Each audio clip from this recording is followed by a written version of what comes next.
Au mois de juillet, on est le 7 ou le 8 juillet, on a zéro. Comment je vais faire pour aller sur la Côte d'Azur? Les petites filles des écoles et tout, on n'a rien. Un jour, je vais dans une épicerie acheter une pomme ou une banane. J'avais 30 ou 40 centimes sur moi et j'arrive, j'achète la pomme, on n'avait pas mangé. Là, c'était le moment où on faisait de l'argent tous les jours et on perdait tous les jours au poker et aux cartes. Puis d'un seul coup, j'entends une meuf que je connais, elle avait 70 piges à l'époque. Ah, poupée, tu te rends compte? La machine à laver, t'as plus besoin de laver avec tes mains. Tu rentres dans le trou et ça fait comme ça et tout est tout neuf. À l'époque, c'était la sortie de la machine à laver. Je peux pas l'acheter. 18 mois de salaire, il faut. J'entends ça et je lui dis, t'en veux une? Elle me dit, ouais. C'est-à-dire, elle me prépare tout pour que j'y vais. On n'a pas pour partir en vacances. 2005, tu passes un vrai mois, j'en ai pas. Les pédalos, les motos, le kiff, quoi. Tu faisais un restaurant à 4, tu payais, allez, va, maximum 30 francs. Donc, dis-toi le mois que tu vas passer. Et des homards et tout, hein. Je vais chez l'arty, je me rappelle à Couronne, je vois une meuf à la caisse et je vois pas le vigile. Mais je ne vois pas du tout le vigile. Je lui dis, Thierry, viens, on y va et on partage. Il me dit d'accord, je suis ok. Je porte la machine, impossible de la pousser la machine à laver, impossible de la porter. Et je réfléchis, comment je vais faire? Je veux partir sur la côte, je veux partir sur la côte. Allez, hop, j'y vais. Je marche pour réfléchir et quand je marche, dans l'arrière-boutique, je vois un dépôt avec un mec qui regarde un petit écran et qui surveille les allées-venues. Et je mets une blouse. Mais moi, je me rends pas compte que j'ai 12 piges. Je me rends pas compte. Je prends le diable, bon, je prends la machine à laver, Thierry il me la pousse, je la prends et je sors normal. Et j'arrive, je fais tout le boulevard de Couronne pour livrer la machine à laver. Je vois un mec qui court comme ça. Il m'attrape. Je lui dis, qu'est-ce qu'il y a? Comment? Qu'est-ce qu'il y a? T'as volé la machine à laver? Je lui dis, mais monsieur, c'est mon père. Vous voyez pas qu'il est en train de payer?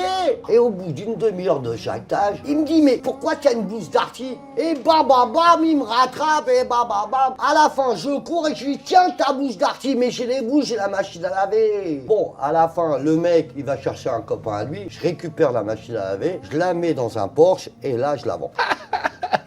Je passe une dédicace à tous les mecs. Alors, ma femme, je l'ai demandé en mariage, c'était quelque chose d'exceptionnel. C'était marrant. Ma femme, elle habitait en entresol, ça veut dire qu'il y avait ça de hauteur entre la fenêtre. Et j'ai demandé ma femme en mariage et ma belle-mère m'a dit non. Ah, je dis ok, non. Je saute par la fenêtre, je m'accroche, je dis si vous me dites pas oui, je saute. Mais maintenant, il y avait ça entre le parterre et moi. Mais eux, tu sais, dans la fusion, dans la... Non, d'accord, oui. Et je leur dis, je me jette quand même. Et j'ai à peine lâché, je me suis retombé sur mes pattes. Et c'est là que j'ai pris ma femme et merci beaucoup d'être là, ma femme, pour moi et d'accepter toutes les conneries que j'ai faites et j'espère qu'un jour tu me pardonnes. Je pense que la famille, il faut la... Inventez-vous une vie en prison. Je vais vous expliquer comment j'ai tenu toutes ces années de prison. Quand je rentrais en cellule, je disais je suis en boîte, ça y est, ils arrivent. Alors je parlais, je mettais une bouteille de coca. Il y a plein de choses, il faut s'inventer pour durer, pour essayer d'éteindre la journée. Parce qu'on attend tous la nuit pour être au bigot, pour regarder les films et puis pour dormir, pour que ça soit une autre journée. Je me levais à 6h du matin, je me prenais pour un sportif. Et puis il y a une chose que je vais te dire, pourquoi c'est passé aussi vite? J'étais un homme public, ça veut dire très médiatisé. Donc je recevais 3 lettres d'avocat par jour. Et voilà, monsieur Mouli, on aimerait bien vous défendre, dabadi, dabada. Ok, à tout le monde je disais oui. Donc tous les jours j'avais parloir avocat, le matin, l'après-midi, on me prenait pour une star, même les surveillants ils me disaient combien t'as d'avocats. Mais en vérité ils venaient qu'une fois. Et tous les surveillants, les chefs, Mouli, il a trop d'avocats, il faut arrêter, c'est quoi? Ils croyaient que je payais mes avocats. Donc même là c'était un coup de bluff. Et quand j'arrivais, le chef il venait me chercher au parloir des avocats. Je dis putain Mouli, t'as une tonne d'avocats. Je dis écoute-moi, c'est pas fini. Je crois que je sors la semaine prochaine, ça y est, c'est fait. Donc j'arrivais à jongler tout ça. De toute façon, où tu es, dans n'importe quelle situation où tu es seul. Donc essaye de t'en sortir seul. Personne va t'aider. Parce que le mec qui te dit qu'il va t'aider, il le pense au moment voulu. Quand il rentre chez lui, il a assez de ses problèmes pour t'occuper de tes problèmes. Mon père était très riche. Ma mère était très pauvre. Mais je ne comprenais pas pourquoi l'un et l'autre, c'était pas les mêmes. Pourquoi on n'était pas riches. Et puis tu sais, mon père, il me prenait une semaine et ma mère une semaine. Donc la semaine où j'allais chez mon père, c'était 300 mètres carrés, le scooter, le plaisir quoi. Et j'allais chez ma mère, on était 7 frères et sœurs dans une chambre serrée, les toilettes dans le couloir. Et je disais, il y a un problème. Et un jour, j'ai posé la question à ma mère et je lui dis, maman, je comprends pas. Je vais chez papa, je viens chez toi et t'as pas la même maison que papa. Et elle me disait, mon fils, la fierté est plus importante que l'argent. J'aime ton père et je veux rester fier. Voilà, et c'est là où je lui ai dit, maman, tu ne manqueras plus d'argent de ta vie. Carte de gain de jeu? Ouais. 8.